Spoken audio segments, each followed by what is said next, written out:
আসসালামু আলাইকুম। আজকে আমরা সরলরেখার এমসিকিউ সিরিজ পার্ট 4 করব। এর আগে আমরা 3টা পার্ট নিয়েছি। এখানে মূলত আমরা এইচএসসি প্লাস ভার্সিটি অ্যাডমিশন যারা দিবা তাদের জন্য এই ক্লাসগুলো। তো চলো শুরু করা যাক। তো প্রথমে আমরা কনসেপ্টটা দেখে নিই। আজকে আমরা কি করব, দূরত্ব সম্পর্কিত গাণিতিক সমস্যাগুলো আজকে আমরা সমাধান করব। তো এইটা এখানে কি দেওয়া আছে, মনে করো এটা একটা রেখা। এই রেখার উপর একটা বিন্দু মনে করো পি বিন্দু। এটা হলো x1 y1, x1 y1 কি x1 y1 বিন্দু থেকে এই রেখার উপর যদি আমরা একটা লম্ব অঙ্কন করি, এখানে মনে করো একটা কি লম্ব অঙ্কন করছি, তাহলে এই বিন্দুগুলো কি এই রেখার উপর কি প্রতিস্থাপিত হবে। তো এখানে দেখো আমাদের দেওয়া আছে, এই যে একটা সরল রেখা দেওয়া আছে, এই রেখার উপর কি এই যে এই বিন্দুগুলো প্রতিস্থাপিত হবে।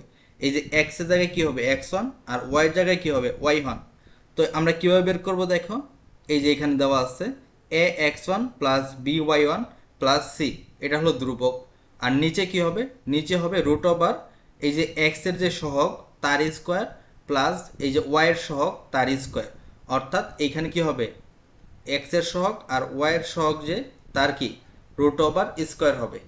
তো এটা ছিল আমাদের প্রথম অংশ। এটা কি একটা বিন্দু আর একটা রেখার মধ্যবর্তী দূরত্ব। আর এইটা কি, এইটা হলো দুইটা সরলরেখার মধ্যবর্তী দূরত্ব।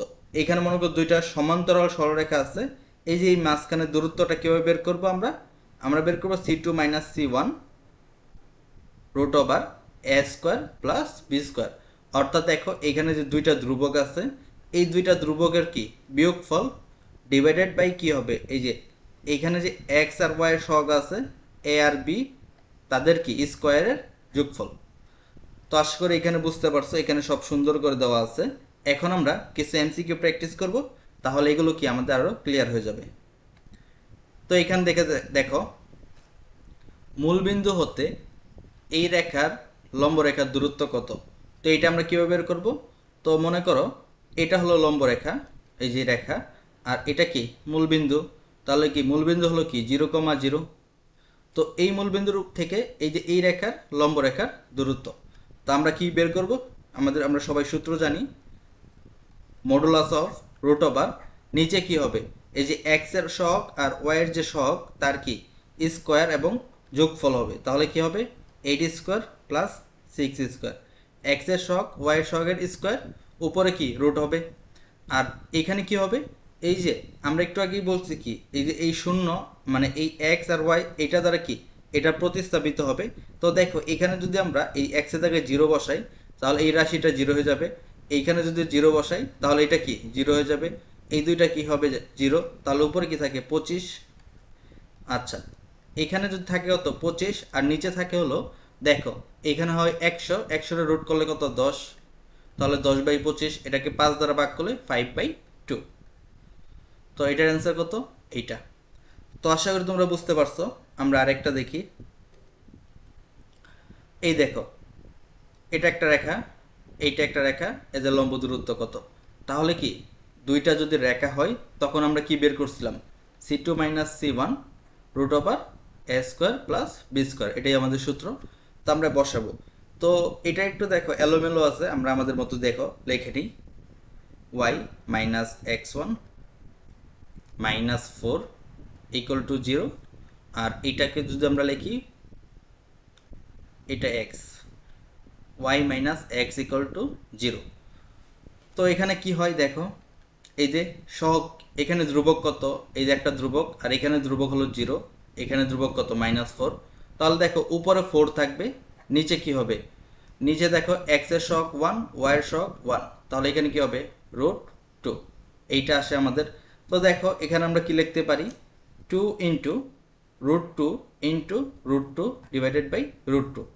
এই যে দুইটা √2 গুণ করলে কত আসে 2, মানে এরকম 4কে আমরা কি লিখতে পারি 2 ইন্টু 2। তো একটা 2কে আমরা কি লিখতে পারি √2 ইন্টু √2 ইন্টু 2, এরকম। তাহলে এইটা এটা কাটা, তাহলে কি থাকে 2√2। তাহলে 2√2 কোনটা, এইটা হলো উত্তর। তো আশা করি তোমরা বুঝতে পারছো। এইটা এখন আমরা করি। এটা কোথায় আসছিল, ঢাকা ইউনিভার্সিটিতে আসছিল, রাজশাহীতে আসছিল, তো অনেক জায়গায় আসছিল। তো এই মূলবিন্দু থেকে এই রেখার লম্ব দূরত্ব। তো এখন আমরা দ্রুত করে ফেলবো। দেখো যেহেতু মূল বিন্দু বলছে 0,0, তাহলে এটা 0 হয়ে যায়, এটাও 0 হয়ে যায়। ধ্রুবক থাকে 10, নিচে কি, নিচে হলো 3 স্কোয়ার প্লাস 4 স্কোয়ার, তাহলে এখানে কত আসে 5, তাহলে অ্যান্সার হবে 2। এখানে মডুলাস আছে, তাহলে কি এখানে মাইনাস আসবে না। খুবই সহজ ছিল এটা। এরপর আমরা এটা দেখি। আচ্ছা, এখন আমরা আরেকটা টাইপের অঙ্ক করব।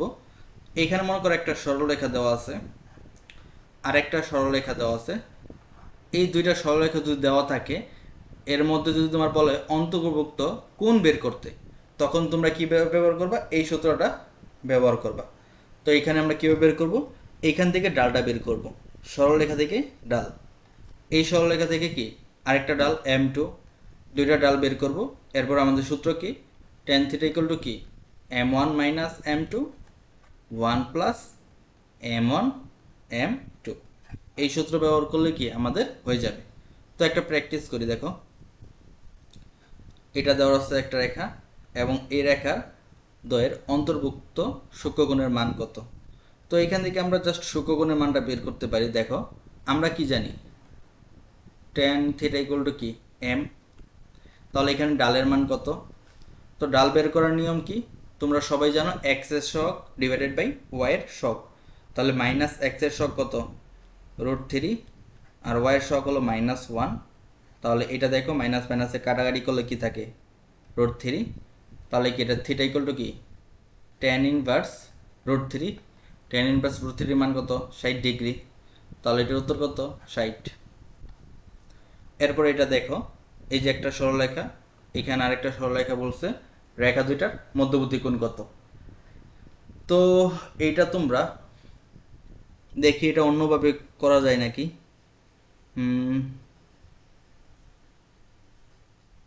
আচ্ছা, এটা অন্যভাবে করা যাবে না, নর্মালি করতে হবে। তাহলে এখানে m1 কত, তো এখান থেকে আমরা m1 ডালটা বের করি। x এর সহগ কত, মাইনাস x এর সহগ ডিভাইডেড বাই y এর সহগ, তাহলে m1 কত √3, এটা হলো m1। এখান থেকে আমরা m2টা বের করি।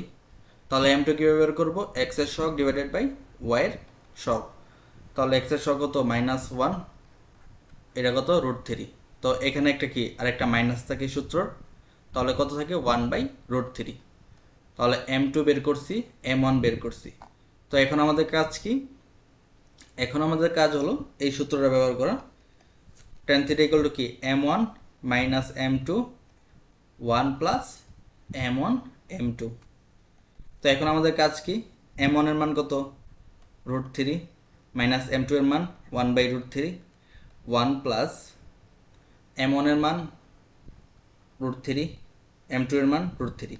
তাহলে দেখো এটা কাটাকাটি করলে নিচে থাকে কত 2, আর উপরে থাকে কত, এখানে থাকে √3, উপরে থাকে 2, এটা কাটা 1/√3 থাকে।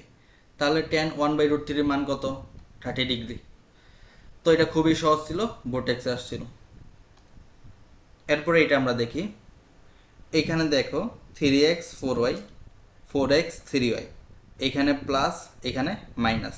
তাহলে এটা কিসের, এই দুইটা রাশির মধ্যে সম্পর্ক কি। তোমরা যারা আমার প্রথম ক্লাসটা দেখছো তারা সবাই জানো যে এই দুইটার মধ্যে সম্পর্ক কি লম্ব। দেখো আরেকবার একটু বলি, এই যে x এর সহগটা যাবে কি y, আর y এর সহগটা যাবে x এ, এবং এর মাঝখানে যে চিহ্নটা এটা কি প্লাস থাকলে মাইনাস, মাইনাস থাকলে প্লাস, তাহলে চিহ্ন চেঞ্জ হয়ে গেছে, তাহলে এটা কি লম্ব। তাহলে উত্তর কত π/2। তো আশা করি তোমরা বুঝতে পারছো